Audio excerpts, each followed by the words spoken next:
I've got a lot of revenge on my mind for a few people. It's like, I ain't losing to these. Come on! Yeah! Hold on to your seatbelt because it's about to get bumpy.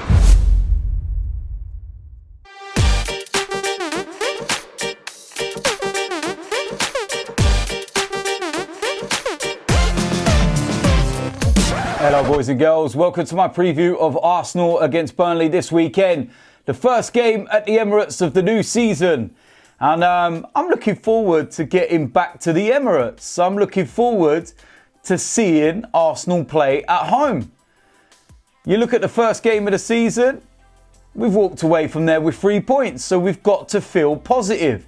You look at the signings that we've had in the summer, I'm thinking to myself, you know what? The Emirates should be a sellout. There should be no empty seats left in the house.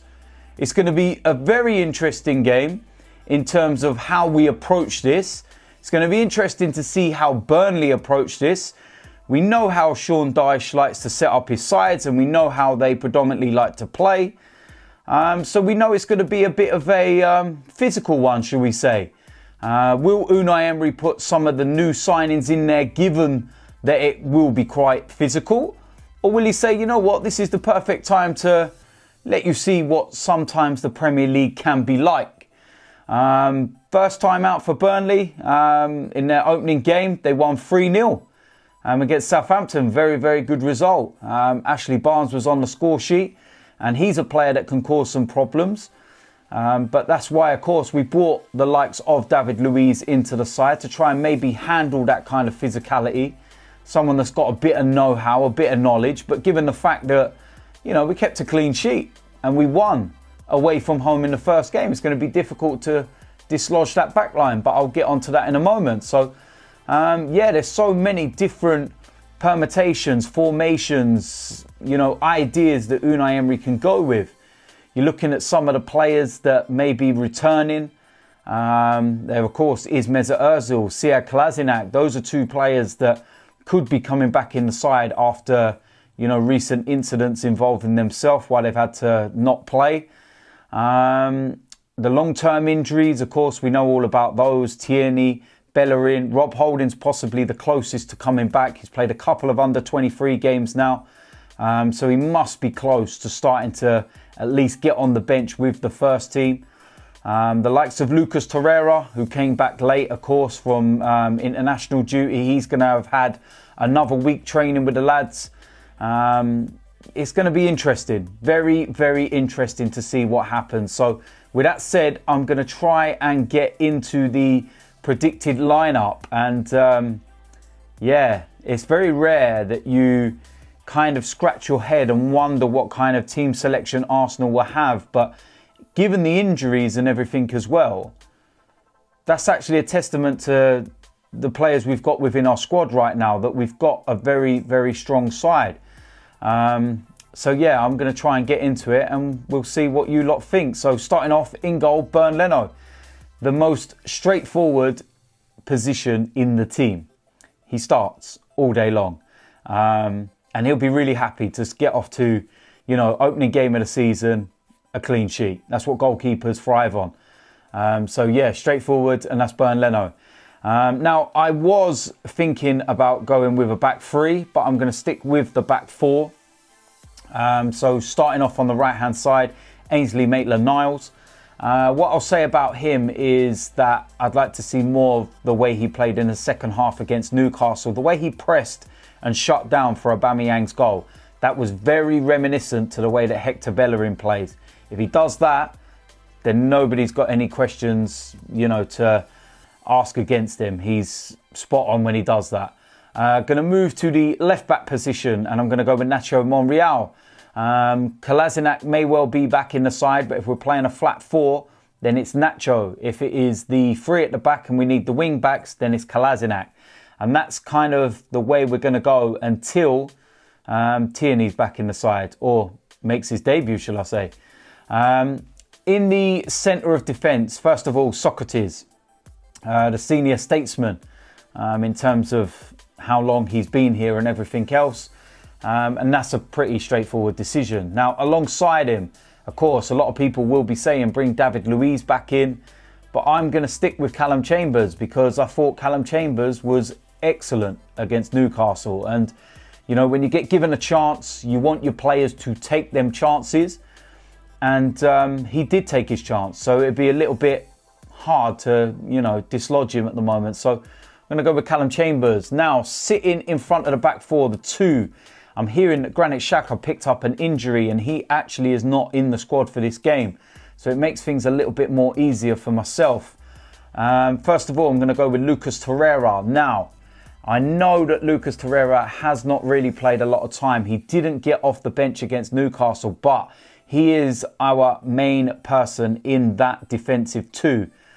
And he needs to start getting minutes under his belt. And this is the perfect game to do that, especially when you've got the likes of Liverpool and then Spurs coming up after this one. So no doubt about this one, and I'm going to have Lucas Torreira. Alongside him, I'm going to have Joe Willock. And again, the same kind of scenario as Callum Chambers. You give these players chances to see if they can prove themselves. And when they do prove themselves, it's very difficult to take them out of the side. And Joe Willock has been proving himself throughout the course of pre-season. And in the first game against Newcastle, I thought he was absolutely excellent. He started to burn out after around about 65 minutes, which is understandable. But the more minutes he gets in the Premier League, the faster he will go in those games. So no problem with this one, and that's Joe Willock. Going to move into the attacking three, and this is where I am going to go all out. Home game against Burnley, and I want to attack. I want us to use the attacking weapons that we have. It's that simple. So starting off on the right-hand side, I'm going to go with Nicola Pepe. I'm going to make his debut. He has got minutes under his belt now. There was a couple of glimpses in that game against Newcastle where he done this little body feint and broke one of the Newcastle players' ankles, and it was just like, yeah, he's going to be some player in my opinion, and he's going to have another week under his belt. And yeah, I'd love to see him start this game, especially at home. Fans will all be behind him. Should be some space, big pitch. Pretty straightforward decision. In the left-hand side of that three, I'm going to go with Pierre-Emerick Aubameyang. I feel that we will have width, pace, power on both sides, and we will cause nothing but problems. Aubameyang, for me, is going to score an absolute bagful this season, more than last year, I think. And it doesn't matter whether he plays centrally or on the left, he just knows where the goal is. It's as simple as that. In the middle of that three, I'm going to go with Mesut Ozil.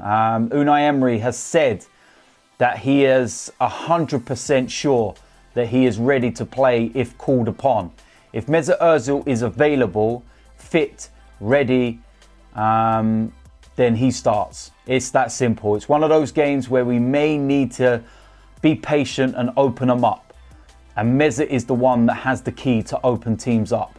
And with the likes of Aubameyang, the likes of Pepe, he has no excuses. He has width and pace all around him.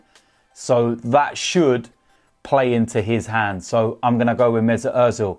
Up front as the main striker, Alexandre Lacazette.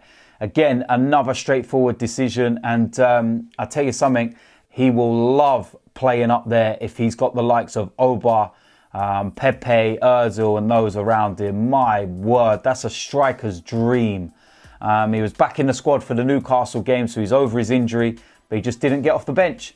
So again, for this one, it's a player that needs minutes right now with those big games coming up against Liverpool and Spurs. So I will start him for this one. So there we go. That is it. That is my predicted lineup.